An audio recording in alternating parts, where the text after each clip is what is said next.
Bet nu gan no reģioniem kāda ziņa.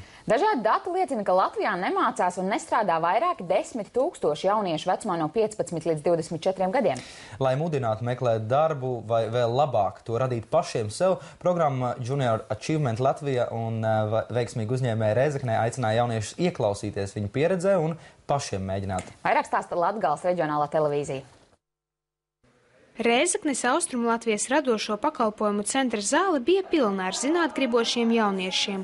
No 20 dažādām Latgales izglītības iestādēm bija ieradušies 125 skolēni, kas vēlējās izprast, ko nozīmē jauniešu iesaistīšanās uzņēmē darbībā un vai viņi paši uz ko tādu būs spējīgi.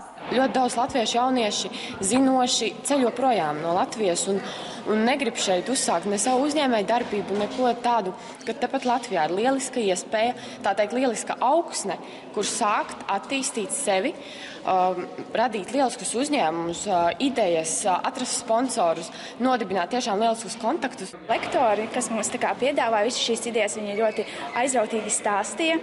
Un tas mums lika padomāt, ka mēs varētu arī tiešām ļoti saņemties un izveidot ļoti labu savu mācību uzņēmumu. Daudzu gadu garumā radošu jauniešu galvās dzimušas lieliskas idejas, ko tie ar programmas Junior Achievement palīdzību realizējuši. Zinātnes šovi maziem bērniem, vīriešu kaklasaišu pārveidošana par košām jostām vai stilīgi adīti maciņi planšetdatoriem.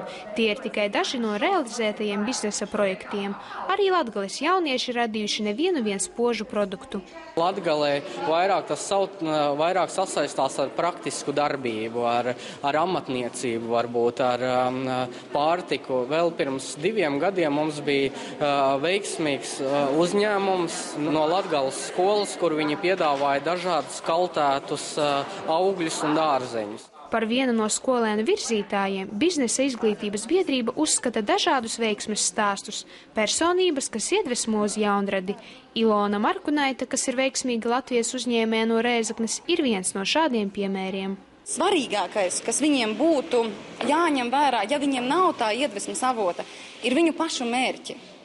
Mērķu definējums, ja jaunieši nodefinēs, ko viņi grib sasniegt dzīvē, kas viņiem ir svarīgi un ies uz šo mērķi, tad tā ir vislabākā motivācija, jo ar mani notika tieši tā. Pēc iedvesmojošajiem veiksmnieku stāstiem sekoja praktiskās meistara darbnīcas pieredzējušu lektoru vadībā.